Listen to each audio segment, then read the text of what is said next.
and Justin. And hello. How is everyone? Oh, good, doing good. Good. Doing good. And Justin. And hello. How is everyone?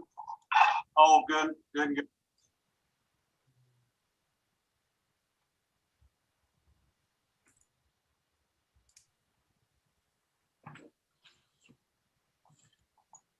Okay, I think we're back to normal. Okay. Okay, I'm showing we've got about 3 minutes. Yep. I'm just gonna put my smiling face back up, Randy. Well, I don't know how you hold that smile so solid.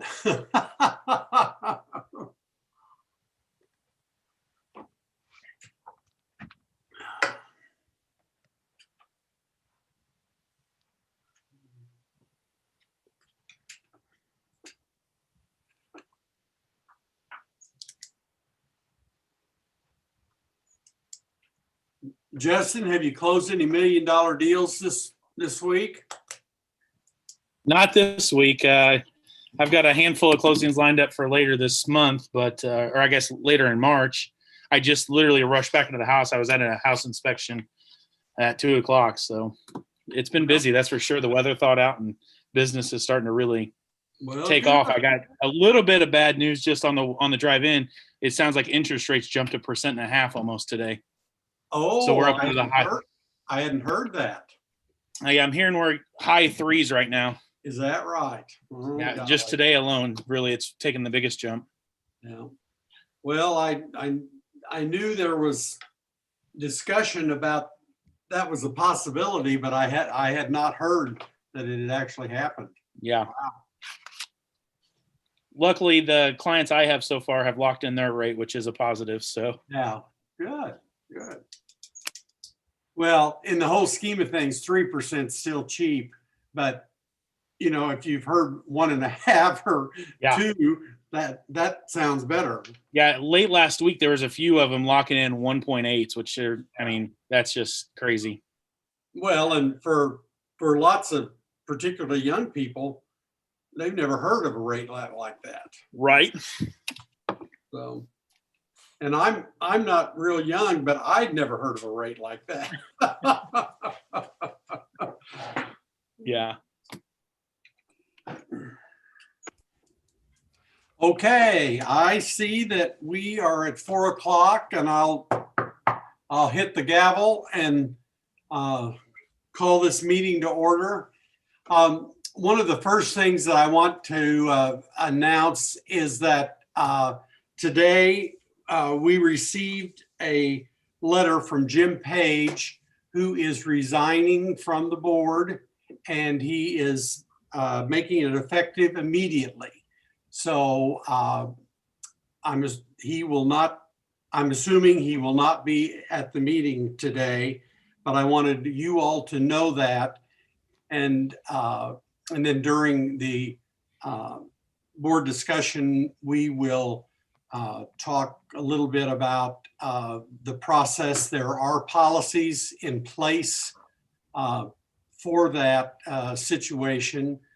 So we'll go over that, but you'll be aware that Jim is not there. And I want, as president of the board, I want to thank him for his service to State Fair Community College, not only for his service as a board member, but he's been involved with the college for many, many years as and members of his family have been as well. But I wanted all of you to be aware that he would not be here as a board member today.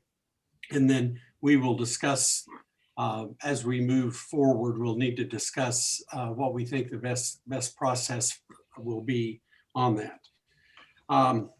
Then you have in front of you the agenda, and I'll need a motion and a second for the approval of that agenda. A motion. Move. Sorry. Second. Okay.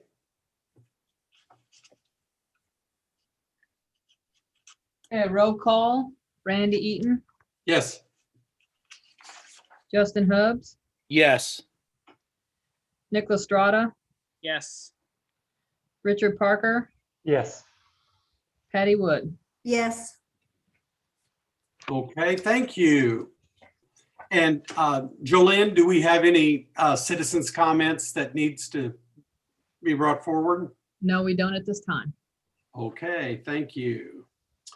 Then you also would have the January 28th minutes, and we need to approve those with a motion and a second. I motion we move. I'll second. Roll call, Randy Eaton, Yes. Justin Hubbs, Yes. Nicholas Strata, Yes. Richard Parker, Yes. Patty Wood. Yes. Okay, thank you. Mr. Acuff, you are going to present a warrant.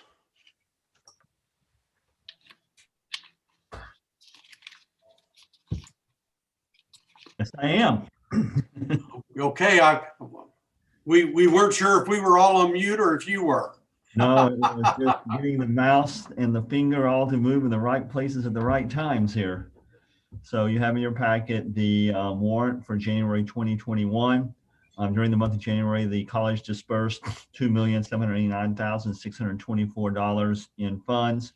Of that, $754,943 went to payroll. You see where the other funds went to. This would be in line with what we would anticipate for the month. So with that, I'd like your approval. I guess you asked for the approval of the warrant. Okay. All right. Anybody have any questions of Keith? Motion we move. Okay. Let's see. Do I have a motion and a second? I motion we move. Okay. Patty second. Yeah. Patty? Roll call, Randy Eaton, Yes.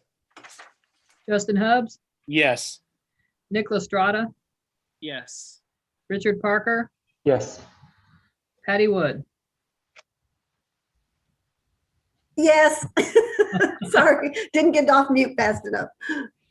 Okay. Item number 6 is a rental agreement with Rack Jack Properties.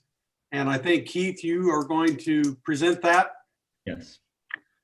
So as you all know, in addition to our residence hall, we maintain student housing across the street at Stone Creek Apartments for our students. We have 16 apartments leased over there. Our recommendation is to continue to have those 16 apartments, not decrease, not increase. It seems like a good amount for us. The rental for those apartments has increased $55 per month. So the total is $1,805 a unit per month for a total contract with Rack Jack of $288,000 for a 10-month period. It is a 1-year contract, and then we'll look at it again next year, but it provides housing for 96 students. So it is my recommendation that you authorize this and approve this agreement with Rack Jack for the coming school year. Okay. Do I hear a motion in a second? So move. I'll second. Okay. Oh, what's the occupancy rate for those units? Ours, we're full. Yeah, they all lease out. This year we took one out of inventory to act as a COVID room. We could have used it, and there's 6 students per apartment. There are 3-bedroom apartments, 2 beds in each room. So it's cozy, but Thank you for the information, Keith. yeah. Hey, yeah, if I can ask a question on this as well. Have we had any discussion? I mean, I know we need this and continue forward, absolutely agree with it, about looking at more residence halls at any point? Like, what is the cost offset there, bringing revenue to us versus going this route? Has that discussion been had? Well, actually it was, and you may recall, it was had at length last year when we actually brought in a consultant. They had brought us recommendations for building a residence hall. We looked at public-private partnerships and all of that. And then we had a little situation with a virus. They kind of changed things, but we had gone down the list, and we had, I believe it was a 100 plus bed facility. I'm trying to remember the exact numbers on top of it, but I know the cost of it was in the $10 million range. But yes, it would, it would, it would essentially could move that over here. And it's not a residence halls are not a money-making proposition, but it would be nice to have them on campus. I think once we get, some of the other buildings we're doing up to speed, once we know what our need is, residence halls, we want to look at that again. But we were fairly far down the path. We had some initial concepts that we looked at. Like I said, we had initial, ballpark budgeting type costs to look at. We had identified a spot on campus that we would put it. It was just a matter of pulling the trigger and doing the, doing the math on what it would cost, the residents. The cost is not that different in them living there or here. Obviously, there's probably benefit to being on campus to that. But to answer your question, that's a long way, Nick, of saying yes. We actually have a lot of things in place that we could dust off and bring back out when the time is right. Okay, So thank you, Keith. Or that Yeah, Justin asked that, didn't you? No, you're Yeah, good. You're fine. yeah. We'll put it on me. Right, and I can't see. Justin, I was also going to say that when we did our campus master plan, that was definitely a priority. We had a lot of discussion about that. And as you know, we've wanted to move forward with potentially some additional sports programs. And those would all require housing because those athletes generally come not just from the immediate area. So yes, we do have need. It's great that we can put them right across the street Right. for right now. But in some ways we were rather thankful because the residence hall meeting that revenue obligation might have been tough during COVID had we Right. been in the midst of a building project. Okay. Just curious where we were. Thank you. Yeah. Okay.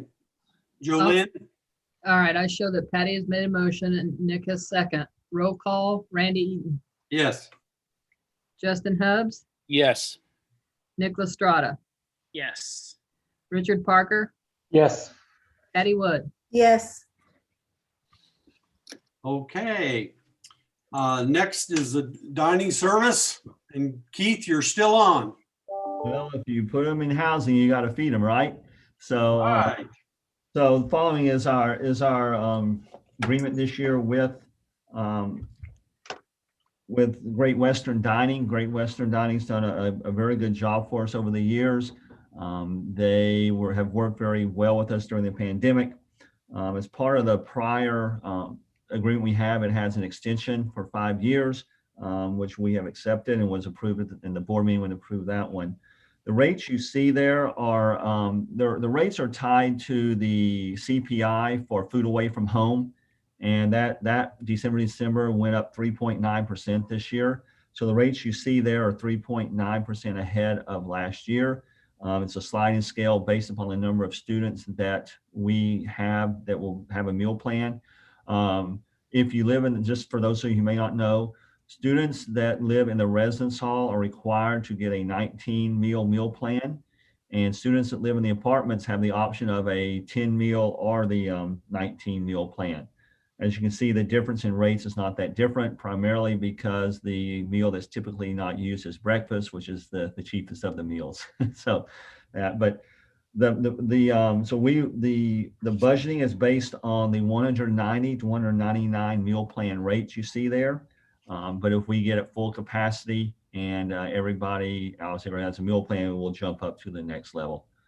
So, like your authorization to go ahead and continue the contract with Great Western for the rates there. Also on the other the page 4, other rates they provide to us are rates for our upward bound programs, for punch cards for people who want to just get a punch card meals, and then if you just want to walk in and have a meal. Those rates did not change from last year. They are the same as they were last year from Great Western.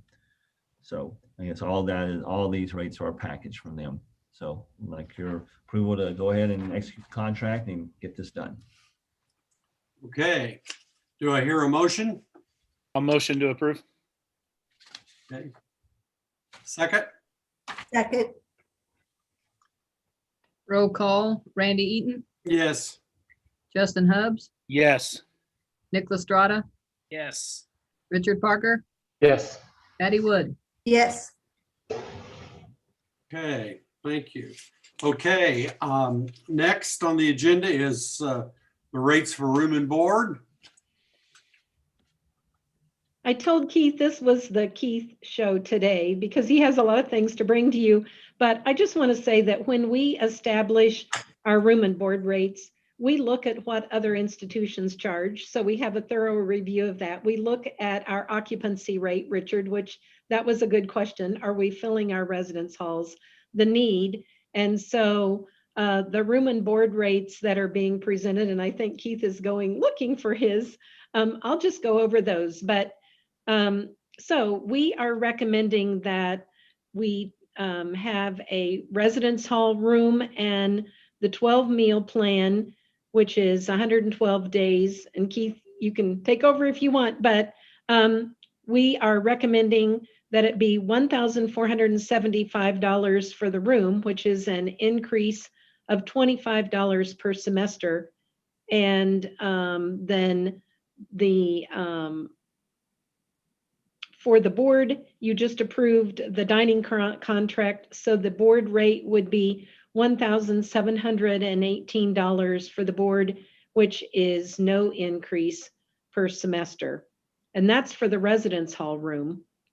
And then the apartment, we are recommending the total be $3,414 per semester for an apartment room and a 19 meal plan. That would be $1,696 for the room. That's an increase of $46 per semester. The board plan would remain at no increase per semester at $1,718 for the board plan. For the apartment and a 10 meal plan combined, we are asking for approval to charge $3,118 per semester. That would involve $1,696 for the room. That's an increase of the $46. And then $1,422 for the meal plan, the board. That is a $22 per semester increase. And when we looked at the cost of the meal plan, we hadn't passed on the full meal plan cost to those students. So we were subsidizing it a bit. So anyway, that's the reason for the $22 per semester increase. And Keith, is there anything you want to add? Good job. I do want to add that a lot of the discussion among the student services staff and the executive leader team was just this year to keep our costs as low as we could for the students within reason. So what you see there really is on the room at the apartment was really just a pass through of the increase in costs we got from them. And we actually did not pass along the increase in the rates for the 19 meal plan. We felt that we were far enough above that. We felt we could absorb that. And then as Dr. Henderson mentioned, we did pass along the increase that incurred for the 10 meal plan. So as I say, obviously our goal through our residence hall and meal plan is that we cover our direct costs, our indirect costs, and that we, especially on the residence hall, are able to put some back for renovation, repair, and potential, if we had any in reserve, for the construction of a new facility. So we don't have much margin there. And Keith and I talk about that, and he analyzed that fully before making this recommendation. Okay, just a question. Are the students that live in the apartments, are they required to have a meal plan just like if they were in the residence hall? Yes, Yeah. either Okay. they can choose the 19 Yeah. or the 10 meal plan. But they are required to have a meal plan. Okay, They are, okay, which in the long run makes the meal plan more economical for all of our students. sure. Okay, do I hear a motion in a second? So move. I'll second. Okay, Roll call, Randy Eaton, yes. Justin Hubbs, Yes. Nick Lestrada, Nick, you're on mute. Thank you. Yes, sorry. Richard Parker, Yes. Patty Wood. Yes. Okay. Item number 9 is concerning the Workforce Innovation Center. And I will make mention that Adam Pope with Columbia Capital is also going to be on with us and maybe give some input in some of these different areas, or if you have any specific questions. But I think, Keith, you're going to make the initial recommendation. So let's go to number 9, which was probably the first. The point that, so at this point in time, the college is incurring and paying, or not, shouldn't be incurring, the college is paying for certain costs of the Olin Howard Workforce Innovation Center. That being costs for architect fees, some of the initial planning fees of the construction, and some of the new ground clearing. So there are costs we're incurring, we're paying for. So the resolution number 9 is a resolution that authorizes the college to be reimbursed for those costs at the time the financing is closed, so that we are not out cash, and we then can capitalize all that and receive the our funds back that we've dispersed. So that's number 9. It's fairly short. You've read it, but it is that authorization allowing us to reimburse the college with those proceeds. So that's number 9. Okay. Do I hear a motion and a second? I motion we move. Second? Second. Roll call, Randy Eaton, Yes. Justin Hubbs, Yes. Nick Lestrada, Yes. Richard Parker, Yes. Patty Wood. Yes. Okay. And item number 10. And this is where I'll give a little introduction. I'll let Adam do a little bit of speaking to this. As you all know, in a prior board meeting, we announced that we had received a bid from Equity Bank to provide financing for the Olin Howard Workforce Innovation Center.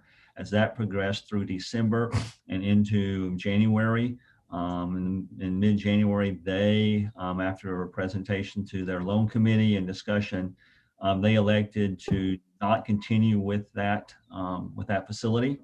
So we had to back up and going through to get a different facility. The resolution there basically explains that, but I'm going to let Adam speak a little bit to resolution 10 and what it allows to happen right now. So Adam. Sure. Yeah. So basically what it's authorizing Dr. Anderson and Keith to execute an agreement with either an underwriter to do a public offering, or an underwriter to act as a placement agent. So it's giving us kind of flexibility to find a new partner. We're in discussions with some folks, and that way they don't have to come back to the board. You're just giving them your blessing that go find somebody that's going to work with us. And then that way we can get the process started and not have to wait for another board meeting or to call a special meeting or anything like that. Just so since we're kind of, like Keith mentioned, because we've been somewhat delayed because of Equity deciding to walk away, just gives us the flexibility to move forward without coming back for additional board action. Once we kind of get the deal in place and everything, the deal will come to the board for final approval once everything's been documented. So there will be further board action, but this just gives Dr. Anderson Keith the ability to execute those agreements in the meantime, so that we can come back hopefully at the next meeting with a fully baked deal. So I would just comment too, that our goal has been to find a lender that we could make a direct placement with. And, Equity, when they had read the RFP, put forward a proposal, and you all had accepted that. After, as Keith mentioned, a long discussion, and their president came here, They just realized that that wasn't going to fit with their processes and regulatory needs. And so when they withdrew, we've had many meetings with Adam and Columbia Capital as our financial advisors, and we're back to striving to find the lender. And our preference is a direct placement, but we have the option of going out and selling certificates of participation through a public option. And so this just gives us authorization to move forward so that we can identify financing for the Olin Howard Workforce Innovation Center. Okay. Do I hear a motion and a second? I motion we move. I'll second. Okay, do any of you have any other specific questions of Adam or Keith or Joanna? I think you explained it, and hopefully we will, in a very timely manner, find someone to be our new partner. Well, under the circumstances, we really don't have that any other option other than to seek financing elsewhere, and Yeah. pretty well Right. have to- Yeah. Yeah. Equity decided, like Dr. Anderson and Keith mentioned, Equity decided, to be frank, I don't think they quite understood what they were responding to when they responded. And that's okay. And then once they kind of got into it and understood exactly what it was, like Dr. Anderson said, they realized it didn't kind of fit with their portfolio.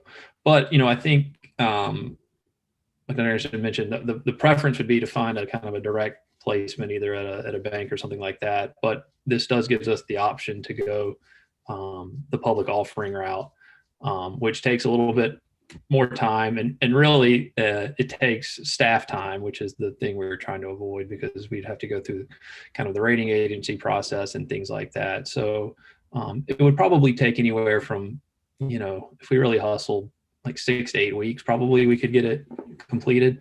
And in that case, it would be, similar to in 2017 when we had the COPS refunding. Then we would, be a public offering of the bonds. Or the certificates in this case. So, I think we're going to try to find a partner, but if not, we'll go that public route and get the money that's needed to get this project completed. Okay, thank you, Adam. Okay, Joanne? Roll call. Randy Eaton, Yes. Justin Hubbs, Yes. Nicholas Strata, Yes.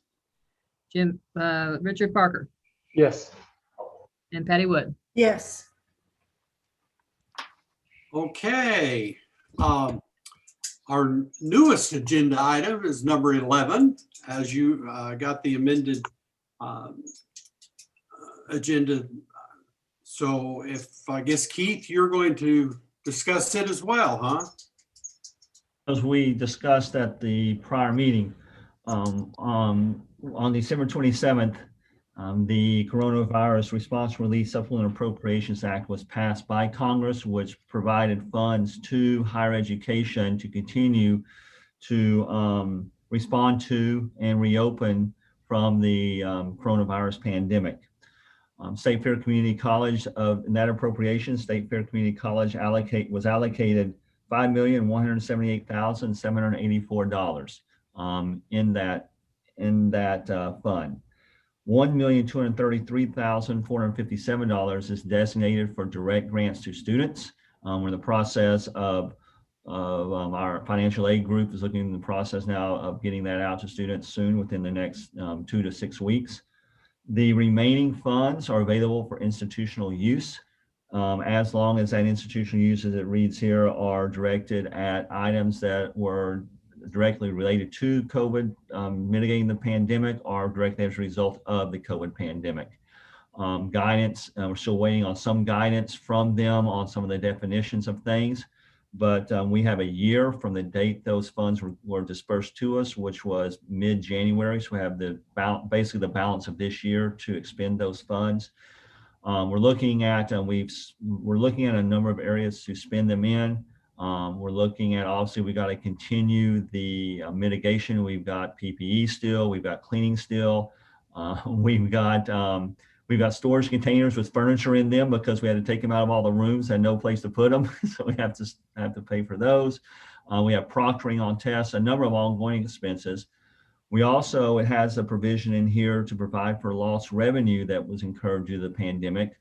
We're waiting on guidance there, but we are fairly hopeful that will mean we can recapture some tuition costs that were lost, and there is some indication that should occur. Other than that, we're looking at other areas to put money into for facilities that may need to be upgraded. For instance, one of the primary factors in the spread of COVID-19 was air handling in facilities. And so we're looking at options for using some of the money to provide better air handling, be it for, getting a more refresh of the air in the rooms, as well as ionization of the air coming into a room, and use those funds for some of that. We're looking at other areas from academics to add to there for simulation in some of our healthcare science rooms, simulation for some of our labs and other areas. But the faculty and staff, have brought to us a number of very good proposals. We've got a very formal process where we're soliciting their suggestions. We have an ongoing list of requests for that we'll then sit back and do a prioritization on. But just so you know, of the 3.9 million approximately in institutional funds we have available, we already have requests for, I think, latest look was about 5.7 million of it to be used. So there are some wonderful ideas that are COVID related, that relate to distance learning, that can help us really move to the next level in academics, as well as make sure our facilities are as safe as they can be when we come back and continue to be in class for the next pandemic that comes, or the next wave of this. So would like your approval for Dr. Anderson to accept those funds that have been made available by the federal government, and then your authorizations to go forward with dispersing those in accordance with the CRISA Act. And I just want to add, excellent job, Keith, explaining that. We have had amazing proposals. And so obviously our leadership team and the faculty and staff have really been thoughtful in how can we move education to the next level if it has to be remote. And they've talked about augmented reality, virtual reality, and really that next level of teaching and learning. And so we're excited about these. We will bring back to you recommendations, and we hope to have a budget discussion in the near future that we could give you some specifics. Okay. I need a motion and a second. I motion we move. Second. Okay. Roll call, Randy Eaton. Yes. Yes. Justina, Yes. Nick Estrada, Yes. Richard Parker, Yes. Patty Wood. Yes. Okay, and I want to ask one quick question concerning that. The monies that are available to students, do they have to apply for those dollars, or is there someone in financial aid or student services that how's that determined? We had a meeting and we're working on that process, because with these funds, if a student allows us to, we can apply them to their student account. We couldn't do that with the initial CARES disbursement that went out to students. So we are looking, and they're working on putting just a short response to, yes, I want these funds, which then they could respond that we can apply those to their student account. And so, yeah, in a way, it's an application. They have to indicate they would like to have these funds. And do you find that, do all the students know that those dollars are out there, and do they take advantage of them, or do they just kind of let it go, over their head, or They will all be given notification that these funds are available to them with a link, and we will be doing ample notification in multiple ways so that the Okay. students can know.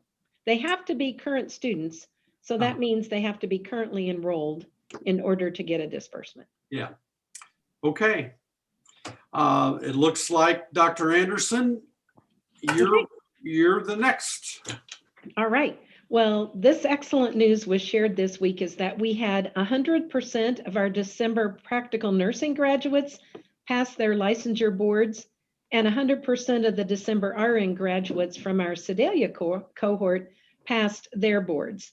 So just big compliments to our nursing department. This is the reason they continue to be rated #1 in Missouri by both RN and pnnursing.org. The SBDC, which is the Small Business Development Center through the MU Extension, they recently presented awards to the centers across the state. State Fair Community College is one of 13 centers, and we're the only community college that has such a center on campus, and we have the rock star. As you know, in the past, Kelly Asbury has received award, and this year our SBDC received the Best Overall Business Center Award. Excuse me. So congratulations to Kelly and her team in the Learning Force. Truly, that's a great accomplishment. Another good news is that when I came to State Fair in 2013, our student loan default rate was almost at the level where it was very concerning. We just received word that our rate has gone down to 12.4%. And while we would like there to be no students defaulting on their student loan, this is more than a 50% reduction since 2013. And I just express great appreciation to our financial aid and student services departments for this accomplishment. That's wonderful, because I know that was quite a concern when it came. It definitely was. And so, yeah, 12.4% is definitely the lowest I think we've ever had in a very, very long time. Also, congratulations to our theater students and faculty who were recognized with awards at the annual Kennedy Center American College Theater Festival. Now, this is 2-year and 4-year students in this whole Region 5, and we had a number of individuals, current students and faculty recognized, and even former students. Then tonight through Saturday evening, they are performing Oedipus in the Thompson O'Sullivan Black Box Theater.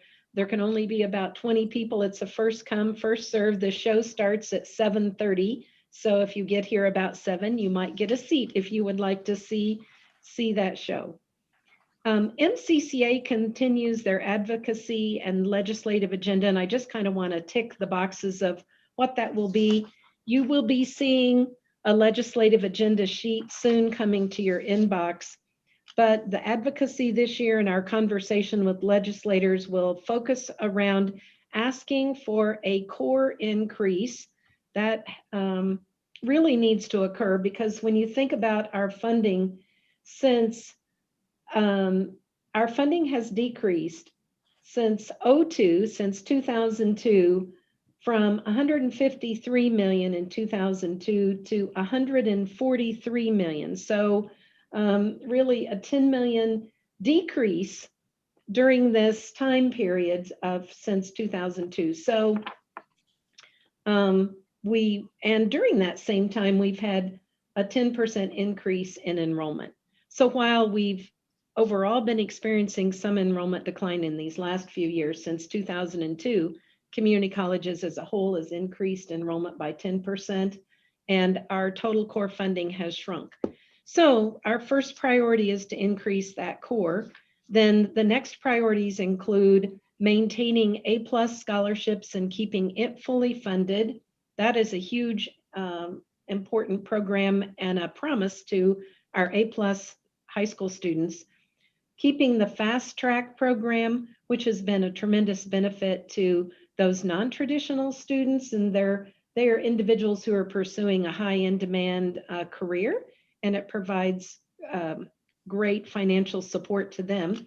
A Skill Up Missouri program, and then Mo excels. And for the legislators, we will list a few of the programs that were in Mo excels round one. And what we were able to accomplish in that was the expansion of our nursing program to Clinton to serve rural mid-Missouri. But as you know, our Mo excels round two would provide funding for the expansion of the Workforce Innovation Center and a Center for Excellence in Manufacturing and Automation. And so we really hope that the legislature is able to follow through with the governor's recommendation for a Mo excels too. So you'll see that advocacy sheet coming to your inbox.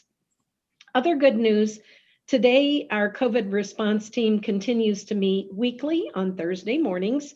And today we looked at the number of individuals, and we had 0 students in isolation or quarantine, which is excellent. That's the first time in a long time. And we only had 1 employee in isolation or quarantine. So that is definitely moving in the right direction. The response team, as I said, meets weekly. We do get updates from the Department of Higher Ed and Workforce Development. Dr. Bates sits in on that meeting. He also sits in and coordinates a Pettis County Health Department educators meeting. And then I participate with Bothwell's Central Command meeting. So we bring information from all of those, plus more information to that team, looking at requests that come to the team about how we are mitigating or if there are opportunities for us to change what we're currently doing. So just continue to complement that team. The biggest conversation right now is vaccinations, of course. And so we are encouraging our employees to sign up to be vaccinated. You know, they are going to get to 1B3, which is educators. And we hope that happens before long, but we say sign up now, and hopefully that'll happen in the very near future. I wanted to share this with you. This was circulated among the presidents that there was a recent national high school student poll, and that poll was of students ages 14 to 18. And they were students who said previously they were likely to attend a 4-year college. It dropped from 53% to 71. Well, okay, so those students who said they were likely to attend a 4-year school is now 53%. 8 months ago, it was 71%. So what's happening is those students are looking at the opportunities available to them at community college. And 52% said that they believe they could succeed in a career with post-secondary education that focused on career and technical education. So I just tell you that because, you know, we've been telling this story and trying to get the word that there are great careers in career and technical education. And I think the message is getting to high school seniors. This was done by the Educational Credit Management Corporation. It's called ECMC Group. And again, it was a national survey. So I'll be glad to share that statistic with you. We have monthly progress meetings for the Olin Howard Workforce Innovation Center. And in our February meeting, both post-construction and SAP design talked about the early work that was done prior to the snow and the freezing weather. That site work was ahead of schedule. They had some weather delay days, but now with the weather clearing, I'm sure you'll see things begin to happen in a bigger way. Big thanks to Mary Troiner and our Foundation Capital Campaign Committee, who have been doing presentations to manufacturers, prospective donors, and civic groups.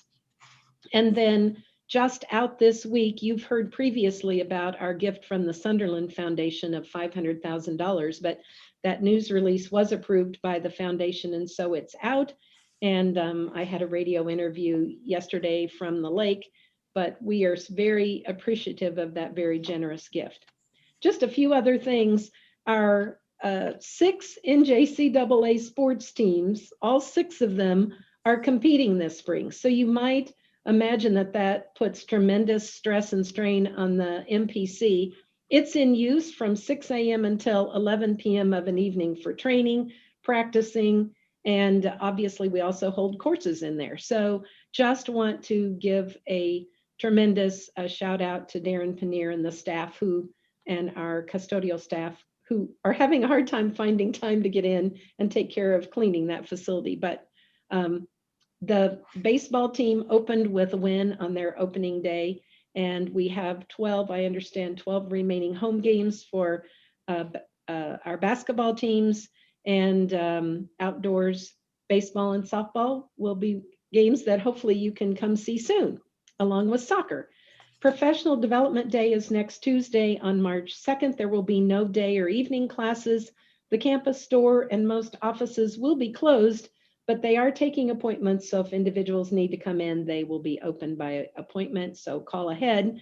The Dom Museum will be open as usual. And what's going to happen is that our staff are able to meet in planning meetings within their divisions and departments, and they really need this opportunity to meet together.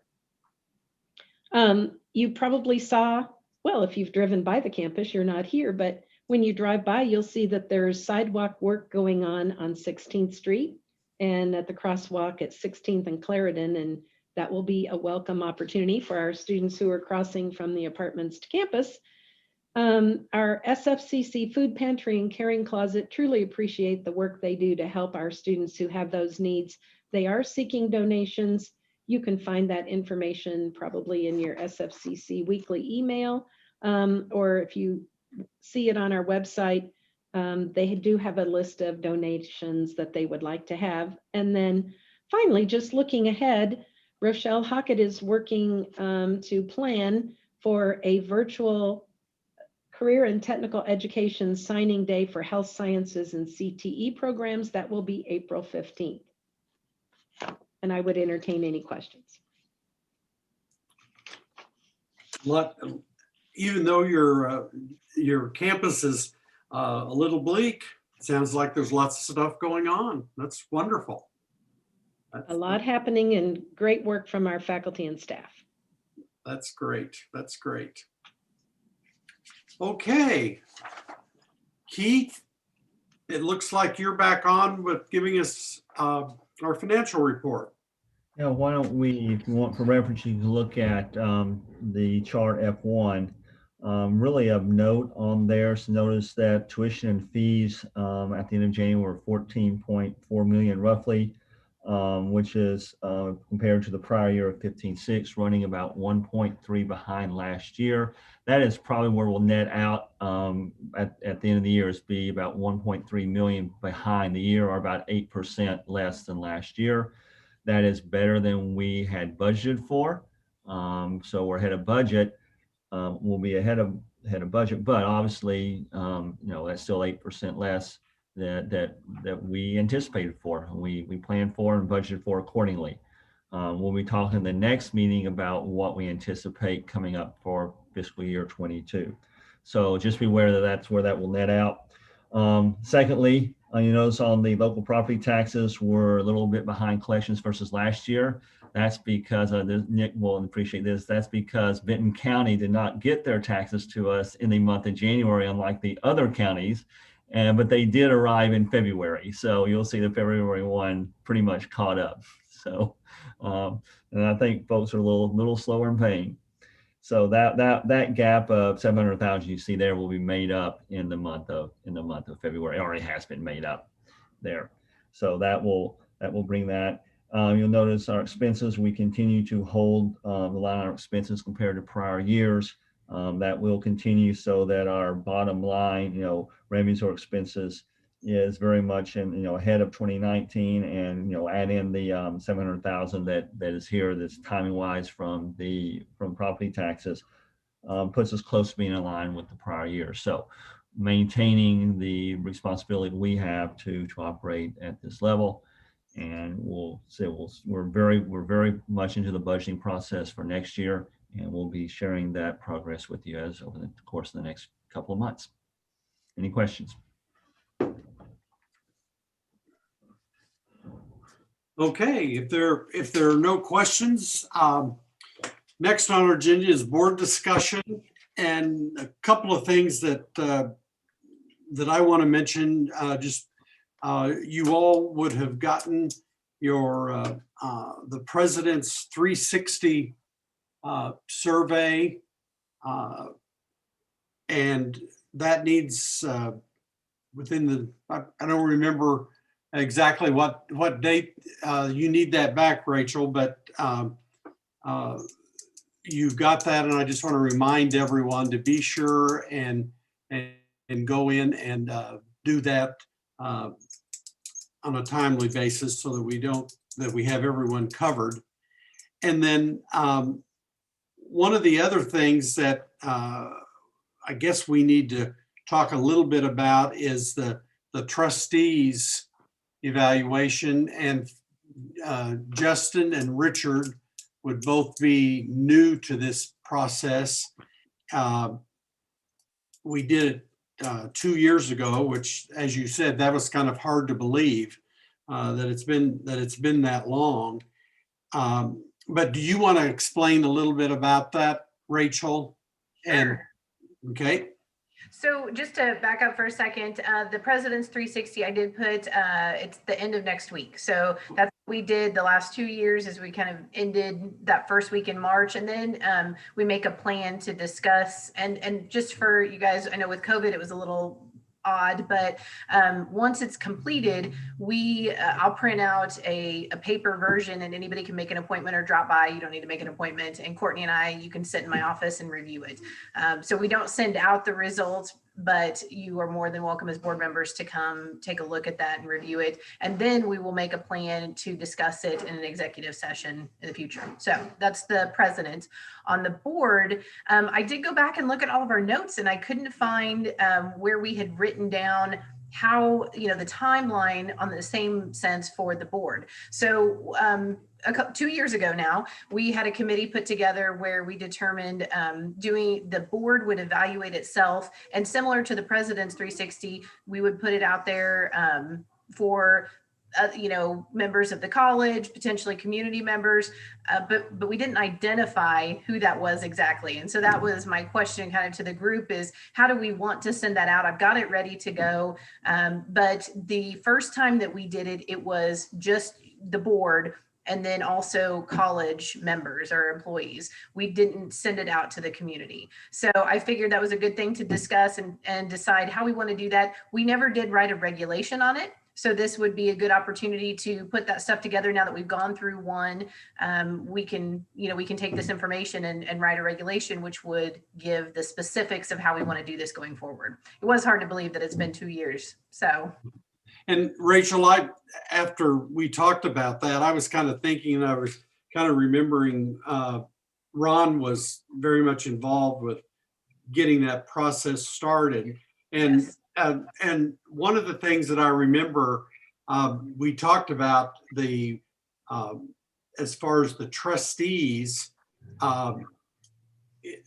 as I recall, and you correct me if I'm wrong, is that it was determined that the people that needed to make more sense of that process needed to be the people, sent to the people that actually listen to a board meeting.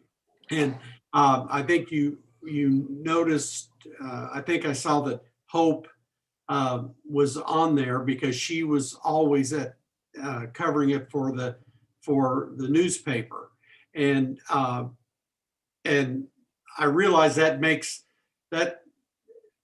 still makes sense. I maybe can be convinced one way or the other, but the people making and giving an opinion on that survey, it's not just really information that they hear at the coffee shop or things that they maybe think should happen or shouldn't happen, or they like what's going on today or maybe not tomorrow. But it's important that that the board, which primarily they function at the board meeting, Yes, and Justin and Richard, just again, for your background information, it really is an evaluation. And that's why board members, you're evaluating yourself as an entity. So the involvement, the things you do for the college, and the tricky part is this last year is difficult because this year wasn't like any normal year, whatever normal is. So, Randy, to your point, and not by anyone's choice, there wasn't a lot of community involvement in the board meetings in the last year because of COVID. So I don't know that it makes sense for us to send it to anyone else other than the people who participate, of course, all of you on the call, the people that participate regularly in the meetings. Now, there is a good thing I will say, since we have put some of these on Zoom and through our YouTube channel, I do believe we've had more involvement from our employees because they're able to attend more frequently. So I think that's something to think about as well. Yeah, Okay. and Randy, I don't know if our employee association chairs were a part of the list in the past, but we encourage them to be a part of the meeting when we're in person, and but they may tune in. So that's a thought. In the future, 2 years from now, when we're out of COVID, you might think about somebody from the city, because obviously we have a great relationship and it's important that we're working together as a community, and maybe county. There would be some individuals or areas that you might want to identify somebody from those areas to provide input to you. Yeah, that's right. That's right. And if you guys would like to know, the people that we sent it to before were typically, I believe the association presidents were on there, Dr. Anderson. We also did division chairs, of course, ELT, the board. That was the main focus of that at the time, the first one that went out. As far as evaluating the school districts, elementary, secondary districts in the service area, especially those in the taxing area, those are folks who probably have an interest in evaluating the performance of trustees and administration at the school. And do you have any suggestions as to how we go about? Do you have any thoughts that either you could pass on to Rachel? I would think an invitation for comment, and just direct it to the superintendent, the principal, the counselors, some of the folks who would be aware of interaction between the community college and the elementary secondary district, and especially since we have students from those schools participating in classes and activities at State Fair. Okay, so you're thinking of schools that are, did you mention in our service region? I would think especially the districts that provide tax support. The taxing districts. That should probably be a priority. Beyond that, there may be some informational benefit to invite dialogue. Okay, yeah. Richard, schools like in Tipton, California, Eldon, Camden, Clinton, just give an opportunity for those folks to comment, I think has a value. Okay. So Richard, I think that is a really good idea. When we were working on the current strategic plan, and as you know, priority 6 is to expand our relationships into the community and improve that whole aspect. So I like that thought. We did do presentations to all of the school boards in our taxing district. And but that wasn't you all, and we had planned for the board to have meetings at our outreach sites and to be involved in the communities. But of course, the pandemic kind of, has shut that down, but I think that's a good thing. I don't know if you would want them to complete the whole 360 or just through a letter, give them an opportunity to provide, their thoughts or comments on how we're serving them and I think it'd open it, I would think, more an invitation to comment, because and see what is on their mind. Yeah. Rather than what we think should be on their mind. What are they thinking? Yeah. yeah, I don't know that they would be able to answer the questions that are on the 360 very well, but I like what you're suggesting is that as part of your evaluation, you look at just what comments they might make. Yeah. Yeah. Yeah, and that's what I was going to say. The 360 gets pretty in depth and really does need to be people who are participating in the board meeting so that they can understand. I think on the school, the school district level, that's a higher overview, but I think soliciting comments and feedback from them could very easily go hand in hand with the review process. Yeah, I agree. I think that might be, and there might be, some good thoughts coming in that we've either missed or someone wants to add a new direction. That would be good. So for the 360, then I don't hear any other comments. Are you comfortable sending it with the list that we had before, Rachel, other than Hope? I mean, yeah, yes, I'm fine with that. And just a reminder, it would be the faculty the Faculty and Staff Association president, executive leadership team. I think we had the division chairs in there. And then Jolene had mentioned the foundation, which I don't know that we did anybody from the foundation last year. So I don't know what your thoughts are on that. well, the director normally attends the meeting, and I'm not sure about, I don't know how broad the foundation board. Patty, do you have any thoughts on that? I have my doubts that many of them would probably watch, or they certainly don't attend the regular board meetings. But I mean, Mary might at least initially be the obvious person, but. I agree, Randy. I'm not sure that, I always encourage them to come and that's a part of their calendar, but I don't know how many of them are listening. So if we're looking for people who, are a part of the board meeting, I don't know, that there would be very many, but of course, Mary, does, for the most part, she maybe hasn't done some of the Zoom lately, but, she's typically been there. Mm-hmm. So.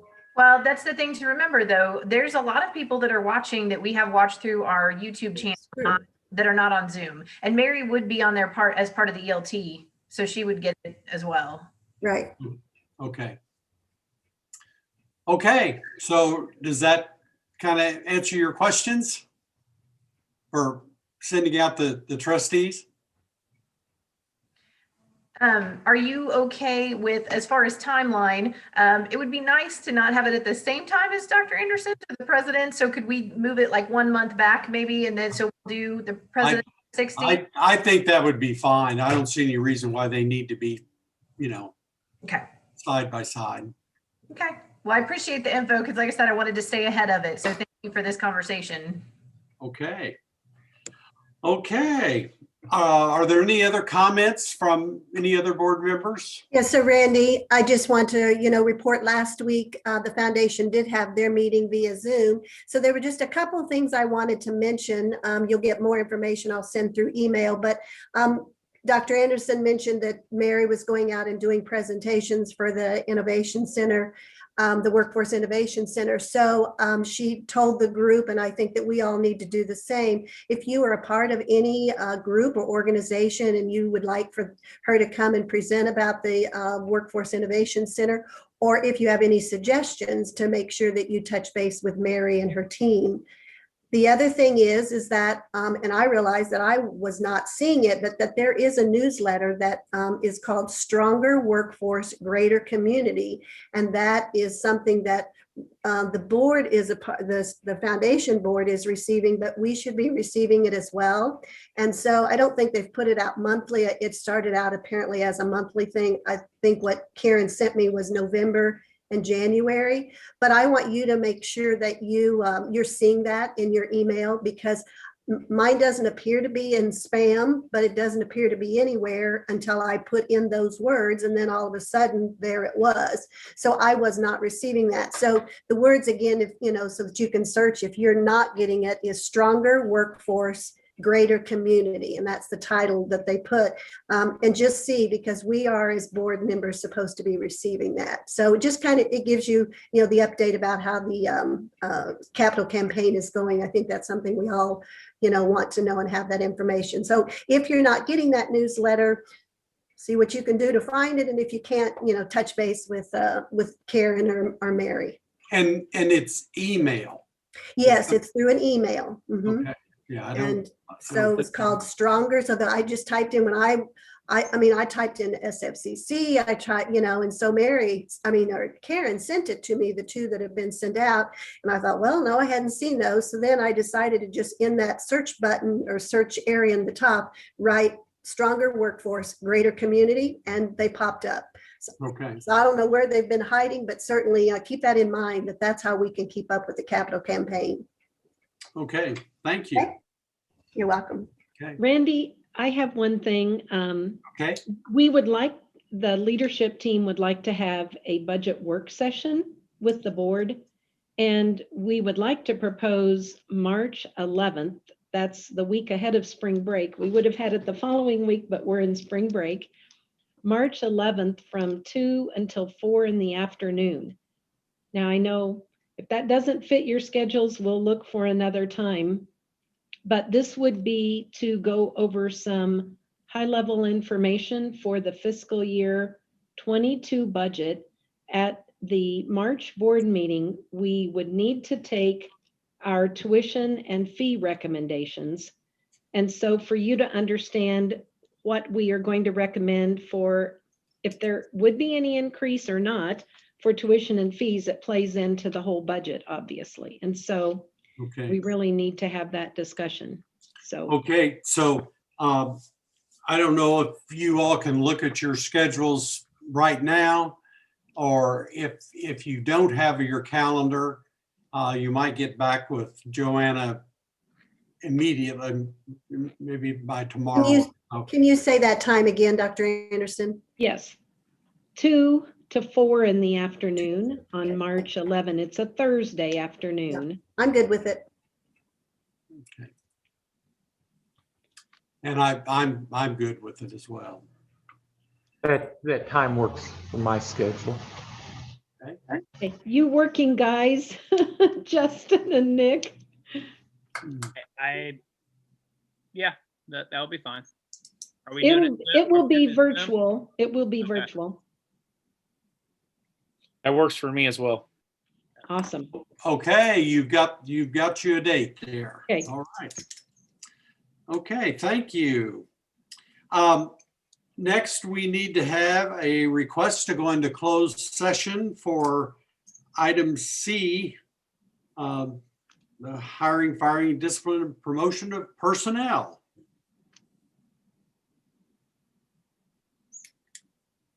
So moved.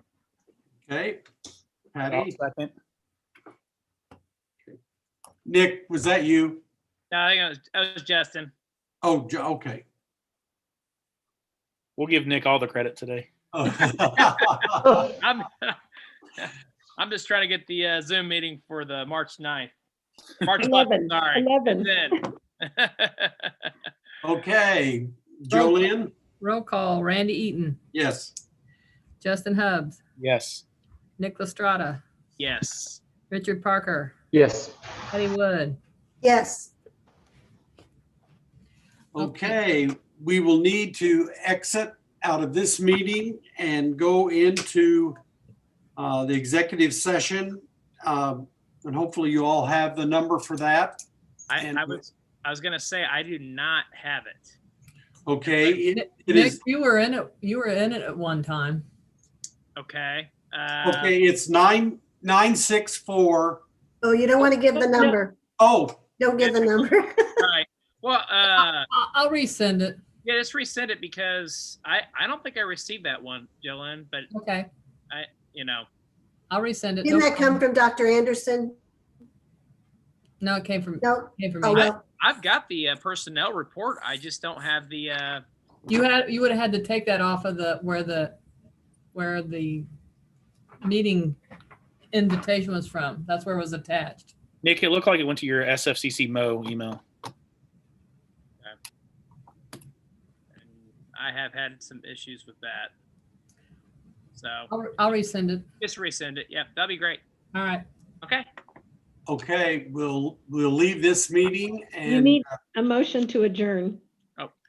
I motion that we adjourn. well, No, we adjourn after the closed session. yeah, this is confusing in some institutions. I have it to where, or we, I think you adjourn now Yeah, and we- then, we adjourn because then. we're in a public, yeah. Right. Because the other will be executive session and we couldn't do it. yeah. Yep. So I'll I- second it. I think technically you move to the